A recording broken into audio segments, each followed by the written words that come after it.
नमस्कार. Your recipe बुकमध्ये मी स्मिता तुम्हा सर्वांचे खूप खूप स्वागत करते. आजच्या भागात आज आपण गुढीपाडवा स्पेशल मसाल्याचा भात बनवतोय. खरं तर आता मे महिना पण सुरू झालाय, लग्नाची चाहूल लागलेली आहे. खूप ठिकाणी लग्न असणार आहेत आणि ह्या लग्नाच्या पंक्तीमध्ये वाटला जाणारा मसाले भात सुद्धा अगदी असाच करतात बरे का. गुढीपाडव्याच्या नैवेद्याच्या थाळीत सुद्धा तुम्ही या पद्धतीने करू शकता. चवीला अप्रतिम होतो आणि झटकेपट तयार होतो. आता सर्वात आधी आपण मसाले भातासाठी तांदूळ कोणता घेतलाय ते पाहूयात. तर इथं मी बिर्याणीसाठी जो वापरला जातो तो लॉंग राईस घेतलेला आहे. वजनाने 200 ग्रॅम असून कपने मोजायचा तर 1 कप हा तांदूळ आहे. इथं आपण लॉंग राईस वापरतो, याऐवजी तुम्ही सोना मसुरी किंवा कोलम तांदूळ सुद्धा वापरू शकता. त्या तांदळाचा सुद्धा मसाले भात अप्रतिम होतो. आज माझ्याकडे नव्हता तर मी घरी जो होता तो लॉंग राईस वापरलेला आहे. आता हा तांदूळ घेत असताना जुना बघून घ्यायचा. जुना म्हणजे थोडा पिवळसर रंगाचा असतो, त्याच्यामध्ये स्टार्च कमी असतं आणि तो शिजवल्यानंतर छान असा मोकळा मोकळा होतो. असा तांदूळ पुलाव करण्यासाठी, बिर्याणी करण्यासाठी किंवा मसाले भातासाठी वापरायचा, म्हणजे भात अगदी मोकळा सडसडीत होतो. तर इथं आपण जो तांदूळ 1 कप घेतलाय तो 2 ते 3 वेळा मी स्वच्छ धुवून घेतला आणि एक अर्धा तास पाण्यामध्ये भिजत ठेवलाय. आज आपण बनवतोय मसाले भात. तर त्यासाठी जो काही आपण मसाला वापरणार आहे ना तो घरीच करतोय. तर त्यासाठी काय काय साहित्य घेतलंय ते पाहूयात.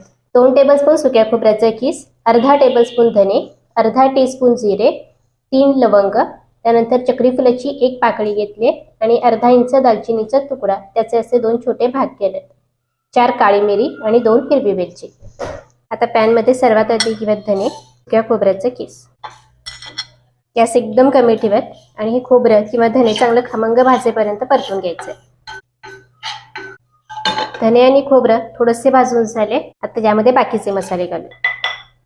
गॅस एकदम कमी ठेवत आणि हे सर्व मसाले सुद्धा चांगले खमंग होईपर्यंत भाजून घेऊयात. ते बघा मसाले छान भाजून झाले, हलकासा लालसर याला रंग आलेला आहे. आता गॅस बंद करत आणि हे मसाले एका प्लेटमध्ये काढून घेऊयात.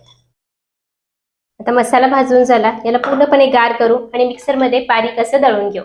खूप अगदीच बारीक पेस्ट नाही करायची, जाडसर असं वाटून घ्यायचंय. आता मसाला गार होतोय तोवर आपण काय काय भाज्या घेतल्यात ते आपण पाहूयात. पाव कप मटार, पाव कप गाजर, पाव कप बीन्स, पाव कप पेक्षा थोडेसे जास्त फ्लॉवरचे असे तुकडे घेतलेले आहेत आणि जे मोठे मोठे तुकडे करून घेतलेत.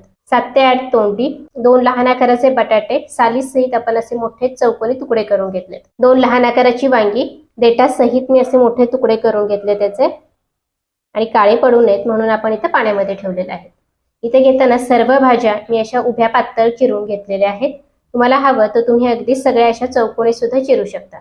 फोडणीसाठी लागेल उभा पातळ चिरून घेतलेला कांदा, उभा पातळ चिरून घेतलेला टोमॅटो, 2 तमालपत्र, 2 हिरवी मिरची, 1 चक्री फूल, यासोबत थोडासा कढीपत्ता, अर्धा चमचा जिरे, अर्धा चमचा हळद, 1 मोठा चमचा आलं लसूण मिरचीची पेस्ट, 1 चमचाभर लिंबूचा रस लागेल, चवीनुसार मीठ, वरून घालण्यासाठी ओलं खोबरं आणि बारीक चिरलेली कोथिंबीर. आज आपण मसाले भात कुकर मध्ये करतोय त्यामुळे अगदी पटकन होऊन जातो.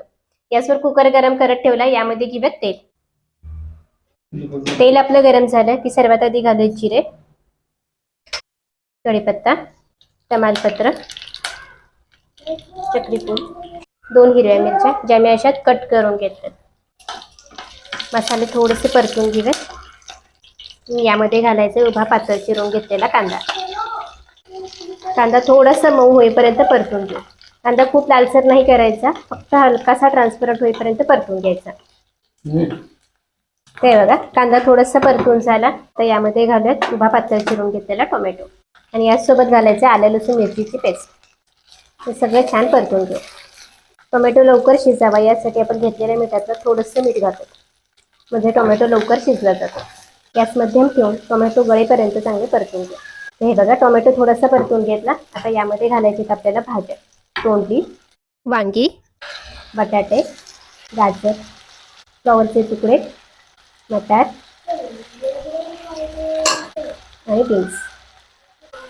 आता या भाज्या चांगल्या परतून घेऊया.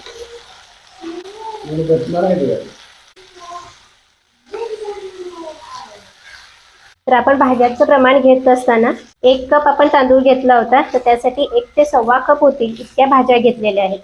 आता कुकरमध्ये जरी या भाज्या जास्त वाटत असल्या तरी शिजल्यानंतर मऊ होऊन त्याची क्वांटिटी कमी होते आणि तांदूळ मात्र फुलून डबल होतो. 1 कप तांदूळ घेतलाय, साधारण त्याचा 2 कप भात तयार होतो. तर इथं आपण भाज्या चांगल्या परतून घेऊयात. आता भाज्या तेलात अशा थोड्याशा परतून घेतल्या की भाज्यांचं स्वतःचं असं पाणी रिलीज होतं आणि भाज्या जास्त चवदार लागतात. आता इथं मी साधारण एखादा मिनिट झाला असेल, भाज्या चांगल्या परतून घेतल्या. भाज्या चांगल्या मऊ पडल्यात. आता या स्टेपला यामध्ये घालायचं आहे हळद, आपण तयार करून घेतलेला संपूर्ण मसाला आणि याला चांगलं मिसळून घेऊया. भाज्या परतून घेतल्या. आता यामध्ये धुवून घेतलेला संपूर्ण तांदूळ घालत. तांदूळ घालत असताना यातलं पाणी निथळून घ्यायचं आणि मग तांदूळ घालायचं. तांदूळ एखादा मिनिट या भाज्यांसोबत परतून घ्यायचं. ज्या कपने आपण तांदूळ मोजून घेतला होता त्याच कपने 1.5 कप पाणी यामध्ये घालायचं आहे.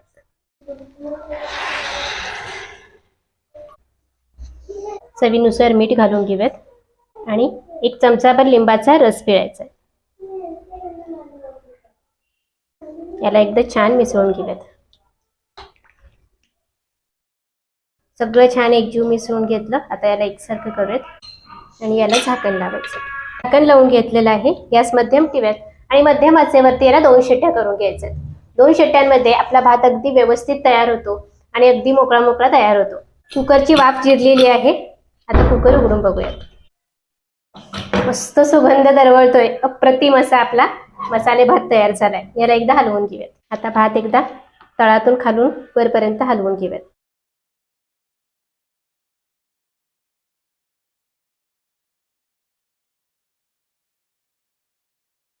तर इथं मी भात तळातून अगदी व्यवस्थित हलवून घेतलाय, पण हलवत असताना हलक्या हाताने हलवा, कारण भात सुरुवातीला खूप गरम असल्यामुळे तुटण्याची शक्यता जास्त असते.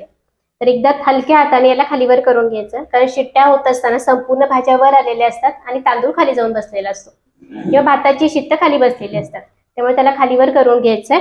आता भात हलवून घेतला ना की यावर लगेच झाकण नका ठेवू, असंच याला हवेला मोकळं सोडायचंय. हवं तर जाळीचं झाकण झाका, काही हरकत नाही, पण भात पूर्णपणे गार होऊ द्यायचंय. भात गार झाला ना की अगदी अजून मोकळा मोकळा होतो आणि वाढायला खायला सुद्धा अप्रतिम लागतो. तर आता यावरती न झाकताच याला आपण गार करून घेणार आहोत. सर्वात आधी यावरती थोडासा ओल्या खोबऱ्याचा खीस घालूया. खवलेलं ओलं खोबरं असेल ना तर ते घातलं तरी पण चालेल. इथं मी खोबऱ्याचा खीस घालून घेते आणि थोडीशी कोथिंबीर घालू. तर अशा पद्धतीने आज आपण लग्नाच्या पंक्तीतला मसाले भात बनवला किंवा मसाले भात बनवला, जो चवीला अप्रतिम होतो. तुम्ही सुद्धा या पद्धतीने नक्की करून बघा. कशी वाटली रेसिपी, घरातल्यांना आवडली का, मला कमेंट्स करून कळवत राहा. पुन्हा भेटूयात अशाच चवदार, रुचकर, पारंपरिक, प्रमाणबद्ध आणि सविस्तर रेसिपी सोबत. तोपर्यंत धन्यवाद.